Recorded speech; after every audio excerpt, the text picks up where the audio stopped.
ঘরে থাকা মাত্র কয়েকটি উপকরণ দিয়ে সুস্বাদু এই কাতলা মাছের রোস্ট রেসিপিটি কিন্তু রেডি হয়ে যায়। আমি 5 পিস কাতলা মাছ নিয়ে নিয়েছি। প্রথমে মাছগুলোকে ম্যারিনেট করে নেব।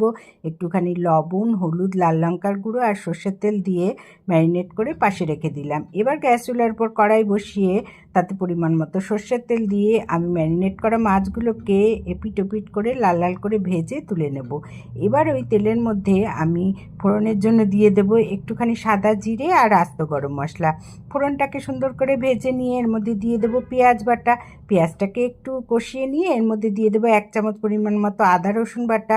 মশলাটা একটু কষিয়ে নিয়ে এর মধ্যে দিয়ে দেবো 1 চামচ পরিমাণ মতো জিরের গুঁড়ো, ধনের গুঁড়ো, লঙ্কার গুঁড়ো, হলুদের গুঁড়ো আর স্বাদ মতো লবণ দিয়ে একটু জল দিয়ে মশলাটা কষা হতে থাক।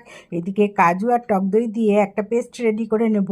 মশলাটা কষা হয়ে গেলে এর মধ্যে কাজু আর টক দইয়ের পেস্টটা দিয়ে নেড়েচেড়ে ভালো করে কষিয়ে নিয়ে এর মধ্যে ঝোলের জন্য দিয়ে দেবো পরিমাণ মতো গরম জল।